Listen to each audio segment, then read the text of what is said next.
అడవి జంతువుల కథలకి సుస్వాగతం. అడవి నేపథ్యంలో జంతువుల కథలు ఎంతో ఆసక్తిగా ఉంటాయి. పులుల సింహాల ధైర్యం, కోతి నక్కల తెలివి, మిగిలిన జంతువుల ఎత్తులు జిత్తులు వినండి మరి. నక్క తాబేలు. ఒకనాడు ఒక నక్కకు ఎంత వెతికినా ఆహారం దొరకలేదు.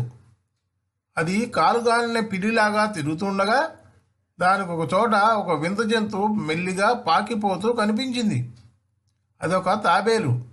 నక్క దాని మీద అమాంతం పడి తోకపట్టుకుని చంపి తిందామనే ఉద్దేశంతో గట్టిగా చరిచింది. తాబేలు వీపు మీద డిప్ప చాలా గట్టిగా ఉండడం చేత నక్క కారు నొప్పి పుట్టిందే తప్ప తాబేలుకు ఈగ వాలినట్టు కూడా లేదు. అది నక్కను గుర్తించి, ఎందుకు నన్ను పట్టుకుని కొడుతున్నావు అని అడిగింది.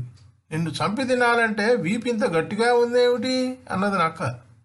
నన్ను దేవుడు అలా పుట్టించాడు, మరి నన్ను నీటిలో ముంచితే తప్పితే మెత్తబడును, నీకు అది కూడా తెలియదా అంది తాబేలు.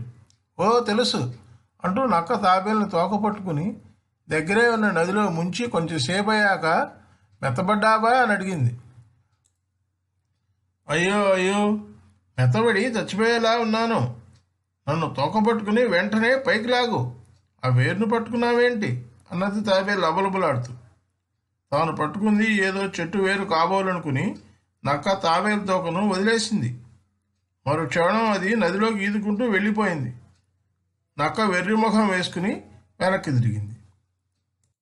ఫ్రెండ్స్, జంతువుల కథలు తమాషాగా ఉన్నాయి కదా. ఇలాంటి మరిన్ని కథలు వినడానికి మా ఛానల్ సబ్స్క్రైబ్ చేసి గంట గుర్తు నొక్కండి. కొత్త కథ రాగానే ముందుగా మీకే తెలుస్తుంది.